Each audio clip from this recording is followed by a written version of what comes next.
लेकिन वरुण जी भी यहाँ पर मौजूद हैं। वरुण जी, कल जो कहा था आज उसे क्लीन स्लेट पर वापस कहिए, इसलिए क्योंकि कल से अब तक तो बहुत पानी बह गया होगा। कल आपने 10 लोगों से बात की होगी तो आज 100 हो गए होंगे वो। क्षमागणी रूबिका जी, आपको हुक्म। आपने पहले किया इसलिए आपको और मैं दोबारा प्रणाम करता हूँ, हाथ जोड़ता हूँ। मैं कह रहा हूँ राजस्थान के अंदर स्पष्ट बहुमत आएगा। कल भी मैंने कहा था, आज भी कह रहा हूँ स्पष्ट बहुमत आएगा। राजस्थान के अंदर जनता जो है अपना मन बना चुकी है। और अभी आपने देखा पॉलिटिकल आप कह रहे हो डिफरेंस वोट मार्जिन भी कम है, लोग समझ नहीं पा रहे हैं। तो ये पॉलिटिकल मैच्योरिटी है वोटर की। लेकिन आपने कहीं भी सुना होगा तो हर आदमी कहता है काम तो खूब हुआ है, राजस्थान में काम तो खूब हुआ है। दूसरा जो है, जो बीजेपी थी राजस्थान में शुरू से कंफ्यूज रही। पहले वसुंधरा जी को माइनस किया, फिर उन्होंने उनके आदमी ने थोड़ा विरोध किया तो उनके लोगों को टिकट दे दिया, तो कंफ्यूजन की स्टेट थी। फिर सीपी जोशी जी जो थे वो उनको लोग समझ नहीं पाए। आज भी कांग्रेस के सीपी जोशी जी को ही समझते हैं। उस तो शुरुआत में कांग्रेस के बीजेपी के जो नेता लोग थे वो कांग्रेस के सीपी जोशी जी की फोटो लगा ली। वो कंफ्यूजन जो था वो किसी की समझ में नहीं आया। अब मोदी जी आए बाद में, तो स्वाभिमानी स्टेट है, बाहरी लोगों को पसंद कम करते हैं राजस्थान का आदमी। तो वो मोदी जी जब बाद में आए तो जयपुर में जरूर उनका रोड शो हुआ। शिथिल पड़ी हुई थी बिल्कुल भारतीय जनता पार्टी, परकोटे के अंदर पुराने शहर में उन्होंने रोड शो किया। तो उसमें भारतीय जनता पार्टी में, और क्योंकि आप आजकल हिंदू मुस्लिम बोलने लगे। काम करते हैं वरुण जी, काम करते हैं। मैं आप सारे यहाँ पर वरिष्ठ लोग बैठे हुए हैं, मैं ऐसा करती हूँ क्विक जो है एनालिसिस या क्विक आपकी पॉलिटिकल पंडिताई जो है वो भारत 24 के दर्शकों के सामने रख देती हूँ आप लोगों की इजाजत से, ठीक है। वरुण जी, आप कितनी सीटें दे रहे हैं एग्जैक्ट दीजिएगा सर। वरुण, एग्जिट पोल क्या कहता है राजस्थान में? मध्य प्रदेश में बाद में आऊंगी। राजस्थान में जिसकी भी सीटें आएंगी 120 से 130 से कम नहीं आएंगी। ये जिसकी भी सीटें क्या होता है वरुण जी? ना ना ना ना ना, जिसकी भी नहीं, कोई पार्टी नहीं है जिसकी भी। हाँ, तो जिसकी भी कोई पार्टी नहीं है। आप मुझे ये बताइए, बीजेपी को कितनी, कांग्रेस को कितनी? कांग्रेस की 120 प्लस आएंगी और बीजेपी की 50 to 60 आएंगी। नोट किया जाए भाई, वरुण जी ने बता दिया है। समीर चौगाकर जी, आप बताइए राजस्थान, पहले हम राजस्थान की बात करें। पेन दे देना भैया। राजस्थान में भारतीय जनता पार्टी की 125 से ज्यादा सीटें आने जा रही है। मिनिमम 125 सीटें आएंगी राजस्थान के अंदर। अरे मामला टफ हो गया भाई। दिलीप जी, कितनी सीट है? No prediction, sorry. Dilip ji, अच्छा आप पार्टी मत कीजिए, आपको मैं छूट दे देती हूँ। वरुण जी को नहीं दी, आपको दे देती हूँ कि जो भी पार्टी सबसे बड़ी पार्टी होगी उसे कितनी सीट है, ये तो पूछ सकते हैं ना। नहीं, राजस्थान की देखिए एक परंपरा है, आमतौर पर वो लोग रोटी पलट पलट के सेंकते हैं। तो मतलब ट्रेडिशनली अगर वो ट्रेंड पे जाएगा तब तो सरकार बदल रही है। तो लेकिन मैं इस बार राजस्थान घुमा भी नहीं हूँ, बहुत मतलब प्रेडिक्शन करना ठीक नहीं होगा। हाँ। लेकिन जो एक जनरल मूड मुझे दिखा, जिन रिपोर्टर्स वगैरह लौट कर आए उनसे बात हुई, हाँ। उसके आधार पर मैं राजस्थान में बीजेपी को, उसके आधार पर अपना हाँ, नहीं हाँ, कि बीजेपी को मैं अपर हैंड देखता हूँ। नहीं तो फिर ये कैसे माना जाएगा कि वो जो पत्रकारों से आप मिले हैं वो मन में क्या विचार रखते हैं? ये अच्छा, मैं आपसे बात करूंगी, लेकिन किरोड़ी लाल मीना जी हमारे साथ जुड़ चुके हैं। सर, खम्मागणी क्या हाल चाल है आपके? दिल ज्यादा धड़कनों के साथ है कि एकदम आप फिट एंड फाइन? आपको लग रहा है कि हर बार की तरह परचम लहराएगा? ना देखो, ऐसा है, मेरे को पार्टी कार्यालय से 62 सीटों को पर जाने के लिए कहा था। हाँ। मैं 22 सीटों पर घूम पाया और 22 सीट ये हमारे घाट, जयपुर की घाट की गुणी से लेकर भरतपुर तक 28 सीटें हैं। हाँ। जिनमें पिछली बार 2018 में हमको 1 सीट मिली थी धौलपुर की, हम 27 सीट खो बैठे थे। हाँ। मैं 22 सीटों पर घुमा हूँ, 20 सीट आएंगी पक्का गारंटी से। आपको तो मैं कंस्टिट्यूंसी के नाम बता दूं, और उसमें 6 मंत्री चुनाव हार रहे हैं। कांग्रेस के 95% मंत्री चुनाव हार रहे हैं राजस्थान में, जहां जहां से भी लड़े हैं। और भारतीय जनता पार्टी 125 प्लस पे जाएगी, प्रचंड बहुमत से जीतेगी। कांग्रेस 55 से 60 के बीच में रह जाएगी, 15-20 दूसरे दल और निर्दलीय लोग आएंगे। ये पूरा समीकरण है।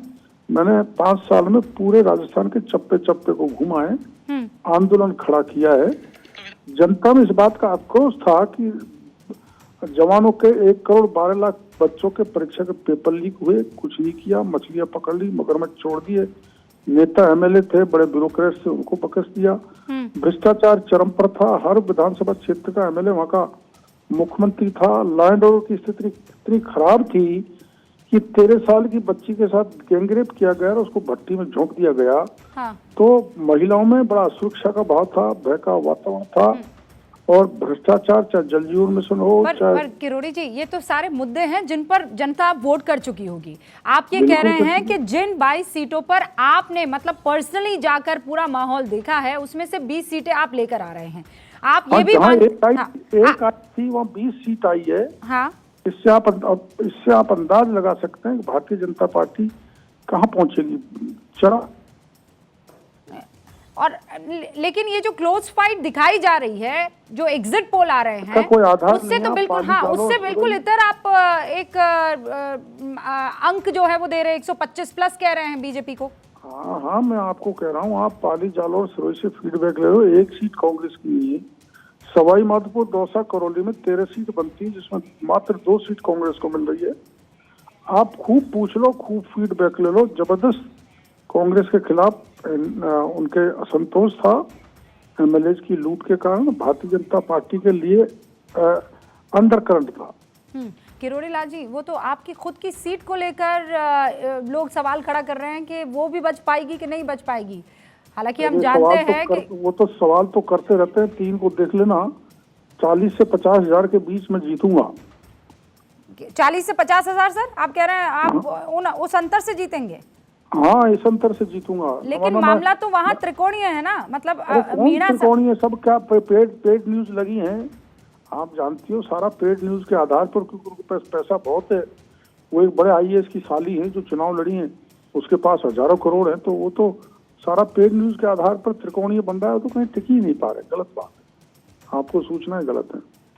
अच्छा, आप ये कह रहे हैं कि अब आपकी सूचना दुरुस्त है, आप 40 से 50 हजार वोटों से जीत रहे हैं। 3 दिसंबर को मीणा जी, मैं आपका दोबारा रुख करूंगी, लेकिन 3 दिसंबर के बाद वो चेहरा कौन होगा अगर आपके हिसाब की सीटें आ जाती है बीजेपी में, तो मुख्यमंत्री पद का चेहरा हमारी सेंट्रल लीडरशिप तय करेगी। मोदी जी तय करेंगे। मोदी जी के फेस पे चुनाव यहाँ पर लड़ा गया है। हमारे बहुत लोग योग्य हैं मुख्यमंत्री बनने लायक। कांग्रेस की तरह नहीं है जो एक गहलोत ही ने ठेका ले रखा है। एक पायलट था जिसको कहीं वो आने नहीं देते, टिकने नहीं देते। ये बड़ा खुशी की बात है कि हमारे यहाँ दर्जनों चेहरे ऐसे हैं जो राजस्थान को रन कर सकते हैं, शासन चला सकते हैं।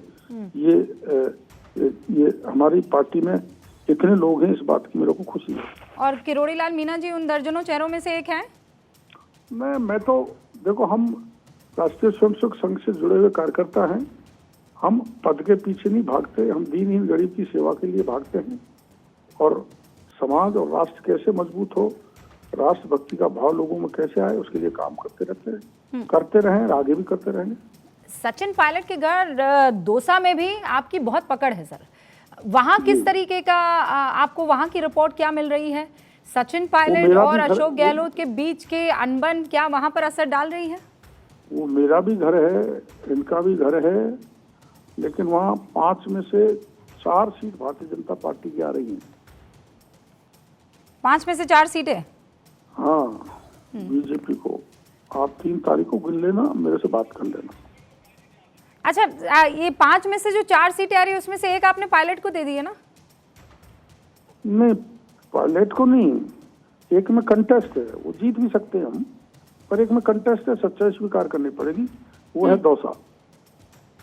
अच्छा, लेकिन ये आपने थोड़ा ईमानदारी से जवाब दे दिया। बाकी सब भी मैं मान के चल रही हूँ सर, आपने ईमानदारी से ही जवाब दिया है। आपको बहुत सारी शुभकामनाएं सर भारत 24 की तरफ से। 3 दिसंबर को मैं अभी से आपका वक्त ले रही हूँ सर। ये जो भी बातें आपने कही हैं वो दोबारा मैं जनता के सामने रखूंगी और इन पर सवाल और जवाब होंगे। बहुत बहुत शुक्रिया। तो किरोड़ी लाल मीणा जी यहाँ पर मौजूद, राज्यसभा सांसद, बड़ा चेहरा बीजेपी का, और इस बार विधायकी का चुनाव लड़ रहे और कह रहे हैं कि मैं 40 से 50 हजार सीटों पर जीतूंगा।